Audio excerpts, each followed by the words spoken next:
ओम शांति। 5 फरवरी 2022 की साकार मुरली है। मीठे बच्चे समझदार बन अपना पोता मेल देखो।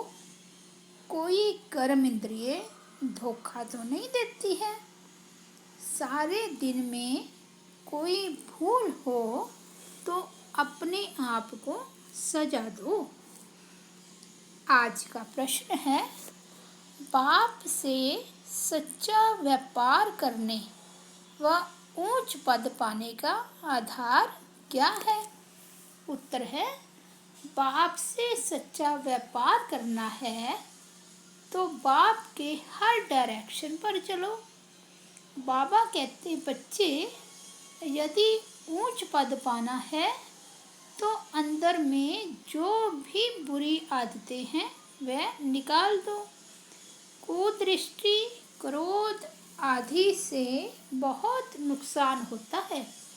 इसलिए कर्म अकर्म विकर्म की गुह्य गति जो बाप ने समझाई है उसे बुद्धि में रखो। ओम शांति। बच्चे आत्म अभिमानी होकर बैठे हो। हर एक बात अपने आप से पूछनी होती है। बाबा युक्ति बताते हैं कि अपने आप से पूछो कि हम आत्म अभिमानी होकर बैठे हैं, बाप को याद कर रहे हैं।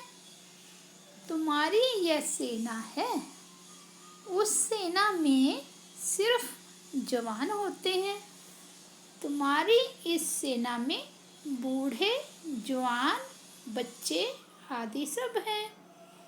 80-90 वर्ष के बूढ़े भी हैं।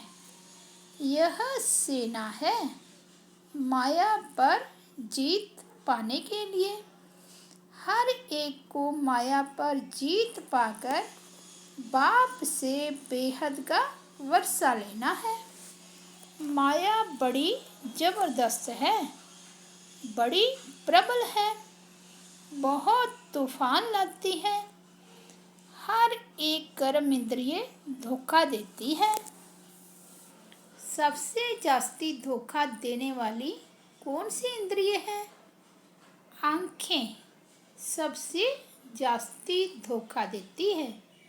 बच्चों को समझाया जाता है, भल स्त्री पुरुष हो तो भी बुद्धि से समझो हम बीके हैं, नहीं तो आँखें बहुत धोखा देगी।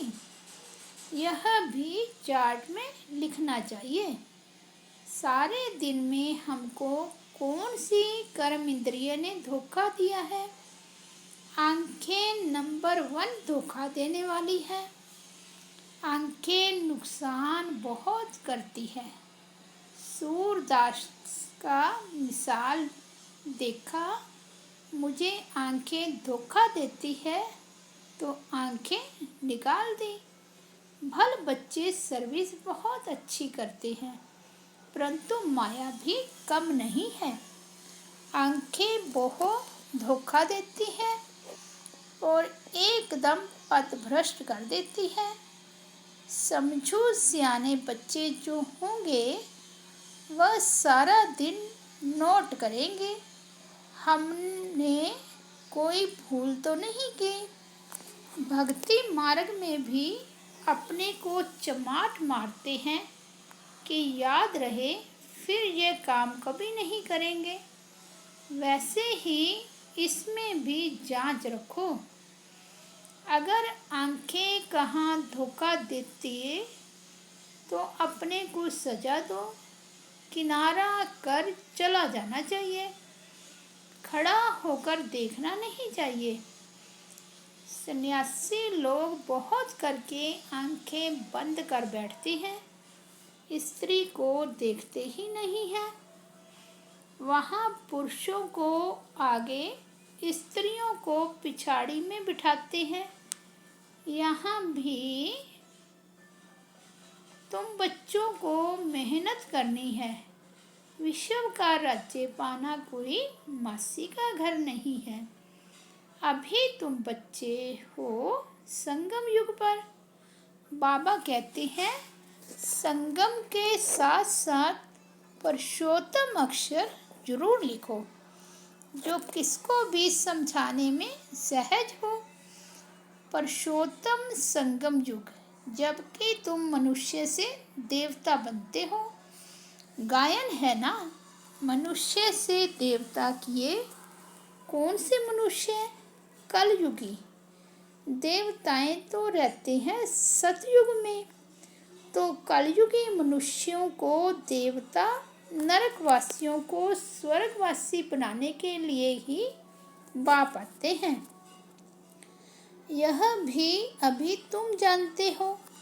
मनुष्य तो घोर अंधेरे में पड़े हैं। बहुत हैं जो कभी स्वर्ग को देख भी नहीं सकेंगे। बाप कहते हैं तुम्हारा यह धर्म सुख देने वाला है। भल गाते भी हैं हेवनली गॉड फादर, परंतु उसने हेवन की स्थापना किया ये नहीं जानते। और धर्म वाले भी कहते हैं हेवनली गॉड फादर, परंतु उन्हों को यह मालूम नहीं है कि हेवन में हमारा पार्ट नहीं है। क्रिश्चियन लोग खुद कहते हैं पैराडाइज था। इन देवी देवताओं को गॉड गॉडेस भी कहते हैं, परंतु यह नहीं समझते तो जरूर गॉड ने उन्हों को गॉड गॉडेस बनाया होगा। तुमको बाप अब ऐसा बना रहे हैं तो तुमको मेहनत भी करनी चाहिए। अपने से रोज पूछो मुझे कौन सी कर्म इंद्रिय धोखा देती है। जुबान भी कम नहीं है। अच्छी चीज देखेंगे तो दिल होगी ये खाऊं। आगे तुम बच्चों की कचहरी होती थी, भूल बताते थे। शिव बाबा के यज्ञ से कोई चीज चोरी करना बड़ा खराब है, परंतु माया नाक से बहुतों को पकड़ती है। तो बाप कहते हैं बच्चे, बुरी आदतें जो हैं वह निकालनी चाहिए, नहीं तो ऊंच पद पा नहीं सकेंगे। भल स्वर्ग में जाएंगे, परंतु कहाँ राजा कहाँ प्रजा। प्रजा में भी गरीब साहूकार होते हैं, तो कर्म इंद्रियों की बहुत संभाल रखनी चाहिए। पोता मेल रखना चाहिए। यह भी व्यापार है ना, कोई विरला ही यह व्यापार करे। बाप समझते हैं बच्चे, अगर मेरे से व्यापार करना है, ऊंच पद पाना है, तो डायरेक्शन पर चलो। माया तुमको भुलाएगी जरूर। अगर बाप की मत पर नहीं चलेंगे तो पिछाड़ी में सब साक्षात्कार होंगे, फिर तुम बहुत पछताएंगे। अभी तो सब कहते हैं हम नर से नारायण बनेंगे, परंतु अपने आप से पूछते रहो, बाबा के डायरेक्शन को अमल में लाओ तो बहुत उन्नति होगी। सारे दिन का पोता मेल निकालो। आँखों ने कहाँ धोखा तो नहीं दिया। मंजिल बहुत ऊंची है, इसलिए 8 रत्न ही पास विद ऑनर निकलते हैं। भल 9 रत्न भी होते हैं, उसमें नंबर 1 तो है बाबा। बाकी 8 रत्न जब कोई ग्रहचारी बैठती है तो 8 रत्न की अंगूठी पहनते हैं, तो पास विद ऑनर 8 ही निकलते हैं। बाकी को कुछ ना कुछ दाग लगते हैं। इसमें बड़ी मेहनत है। रावण राज्य है ना। सतयुग में यह बातें ही नहीं होती, क्योंकि रावण राज्य है नहीं। ऊंच पद देने लिए भगवान तुमको पढ़ाते हैं। विचार करो, गुरु भी करते हैं ना, यह तो सतगुरु है। उन्होंने तो सर्वव्यापी के बाप से विमुख कर दिया है। तुम समझा सकते हो। बाप कहते हैं मामेकम याद करो, मैं पतित पावन हूँ। फिर तुम कहते हो ठीक कर भीतर में है। अब बाप कहते हैं तुम सब आसरी मत पर मेरी गालानी अपकार करते आए हो। अब हमको सब पर उपकार करना है। तुम बच्चों में कुदृष्टि क्रोध आदि कुछ नहीं होना चाहिए, अपना ही नुकसान करते हैं। कुदृष्टि होती है तो उनका भी वाइब्रेशन आता है, दूसरे को भी कशिश होती है। बाबा घड़ी घड़ी बच्चों को ध्यान खिंचवाते हैं। बच्चे अपने को देखो कि कोई भी कर्म इंद्रिय के वश हो, विक्रम तो नहीं बनाया। यह है विक्रम सम्मत। पहले था विक्रमाजीत सम्मत। फिर जब विक्रम करना शुरू करते हैं तो विक्रम सम्मत होता है। अब बाप बच्चों को कर्म अकर्म विकर्म की गति भी समझाते हैं। कर्म तो करना ही होता है। सतयुग में तुम्हारा कर्म अकर्म बनता है। यह सब बातें तुम अभी जानते हो। दूसरे तो बिल्कुल घोर अंधेरे में है। तुमको अभी ज्ञान का तीसरा नेत्र मिलता है। त्रिनेत्री त्रिकालदर्शी बनाने वाला एक ही बाप है। इस ड्रामा के राज को कोई बिल्कुल ही नहीं जानते। तुम मूल वतन, सूक्ष्म वतन, स्थूल वतन सबको जानते हो। आधा समय के बाद फिर दूसरे धर्म आते हैं जो वृद्धि को पाते हैं। उनको गुरु नहीं कहेंगे। गुरु तो एक के सिवाय कोई है नहीं, अर्थात सद्गति करने वाला एक ही है। अब सबकी सद्गति होनी है। उनको धर्म संस्थापक कहा जाता है, ना कि गुरु। तो उनको याद करने से कोई सद्गति नहीं होगी, विकर्म विनाश नहीं होंगे। उसको भी भक्ति कहा जाता है। ज्ञान की लाइन में सिर्फ तुम ही हो। यह है पांडव सेना। तुम सब पंडे हो, शांति धाम और सुख धाम में ले जाने वाले। तुम्हारी बुद्धि में है, हम गाइड्स हैं। बाबा भी लिबरेटर और गाइड है। हर एक को लिबरेट करते हैं। बाबा कहते हैं मुझे याद करो तो विकर्म विनाश होंगे। फिर अगर कोई विकर्म किया तो 100 गुना दंड हो जाता है। इसलिए जहाँ तक हो सके विकर्म नहीं करो, जो नाम बदनाम हो। विकर्म करने से फिर वृद्धि हो जाएगी। इसलिए अब बहुत खबरदारी रखना है। भाई बहन की दृष्टि बहुत पक्की चाहिए। हम ब्रह्मा के बच्चे, शिव के पोतरे हैं। शिव बाबा से हमने प्रतिज्ञा की है, फिर भी माया बहुत धोखा देती है। कहना बड़ा सहज है, हम लक्ष्मी नारायण बनेंगे, परंतु डायरेक्शन पर भी अमल करना पड़े। स्त्री पुरुष सारा दिन यह ज्ञान की बातें आपस में करते रहें। दोनों कहते हैं हम बाबा से पूरा वर्षा लेंगे, टीचर से पूरा पढ़ेंगे। अरे ऐसा टीचर फिर कब मिलेगा क्या? यह बस तुम ही जानते हो। देवताएं भी बाप को नहीं जानते तो और धर्म वाले कैसे जानेंगे? अब तुमको बाबा सारी सृष्टि के आदि मध्य अंत का ज्ञान सुना रही हैं। यह ज्ञान फिर प्राय लोप हो जाएगा। मैं ही प्राय लोप हो जाता हूँ तो फिर ये ज्ञान कहाँ से मिलेगा।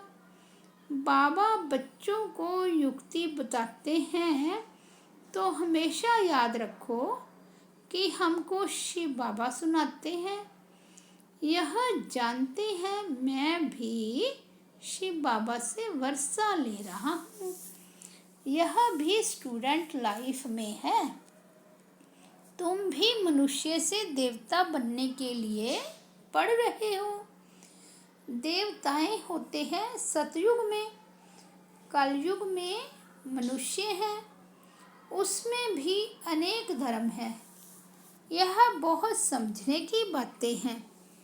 यहाँ आते तो बहुत हैं, फिर भी तकदीर में नहीं है तो कहते हमको संशय आता है।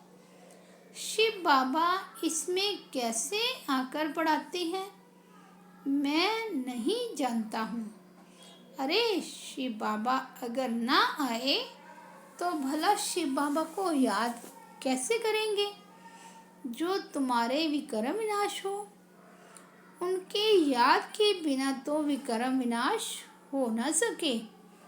सजाएं बहुत खानी पड़ेगी, बाकी पाई पैसे का पद मिलेगा। यह राजधानी बन रही है। राजाओं के आगे दास दासियां भी होते हैं ना। बाबा से पूछो कि हमारा शरीर अब छूट जाए तो हम क्या जाकर बनेंगे, तो बाबा सब कुछ सुना देंगे। नंबरवार तो है ना। यह पढ़ाई बड़ी जबरदस्त है। इसमें कमाई बहुत है। मनुष्य कमाई के लिए कितने हैरान रहते हैं। रात दिन बुद्धि उसमें लगी रहती है, सट्टा लगाते रहते हैं। तुम्हारे पास भी बड़े व्यापारी लोग आते हैं, कहते हैं क्या करें फुर्सत नहीं है। अरे विश्व की बादशाही मिलती है, सिर्फ शिव बाबा को याद करना है। अपने इष्ट देव को भी याद तो करते हो ना। कोई देवता को याद करने से विक्रम विनाश नहीं होंगे। इसलिए बाबा बार बार समझाते रहते हैं ताकि कोई ऐसे ना कहे कि हमको कोई ने समझाया नहीं। तुम बच्चों को हर एक को पैगाम देना है। एरोप्लेन से पर्चा गिराना भी बहुत अच्छा है। कोई ऐसा ना रह जाए जो कहे कि हमको मालूम ही नहीं पड़ा कि बाबा आया है, इसलिए यह सब करना पड़ता है। ब्रह्मा है शिव का पहला बच्चा। प्रजापिता ब्रह्मा वो भी बाप ठहरा ना। ब्रह्मा द्वारा शिव बाबा स्वर्ग की स्थापना करते हैं। बाबा कहते हैं मैं इन द्वारा आदि सनातन धर्म की स्थापना कर रहा हूँ।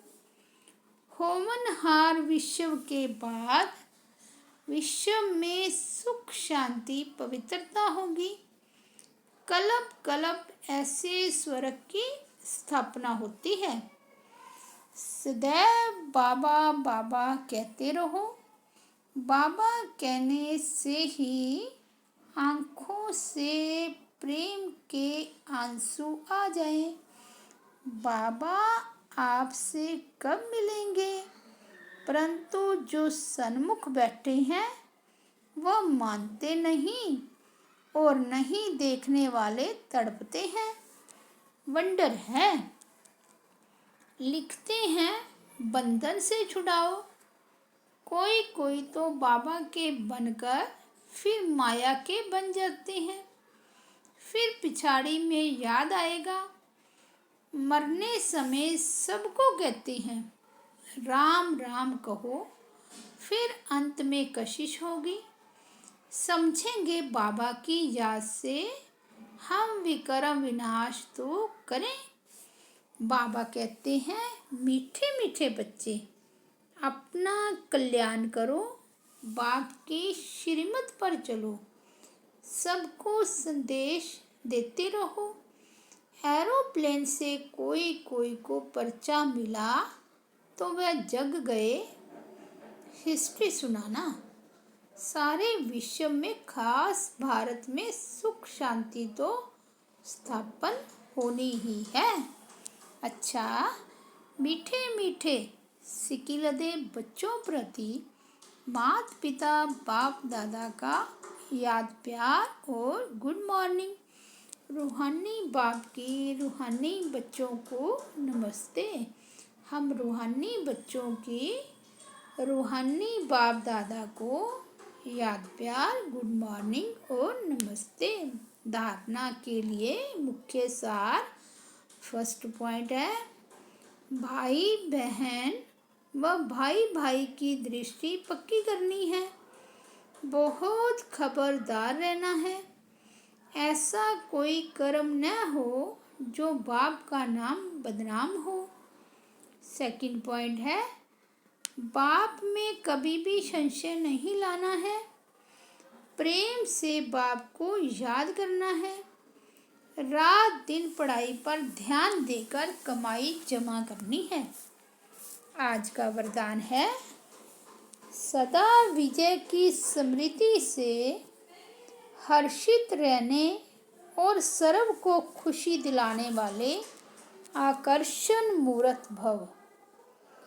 हम कल्प कल्प की विजयी आत्मा है, विजय का तिलक मस्तक पर सदा चमकता रहे तो यह विजय का तिलक औरों को भी खुशी दिलाएगा, क्योंकि विजयी आत्मा का चेहरा सदा ही हर्षित रहता है। हर्षित चेहरे को देखकर खुशी के पीछे स्वतः ही सब आकर्षित हो जाते हैं। जब अंत में किसी के पास सुनने का समय नहीं होगा, तब आपका आकर्षण मूर्त चेहरा, हर्षित चेहरा ही अनेक आत्माओं की सेवा करेगा। आज का स्लोगन है अव्यक्त स्थिति की लाइट चारों ओर फैलाना ही लाइट हाउस बनना है। अच्छा, ओम शांति।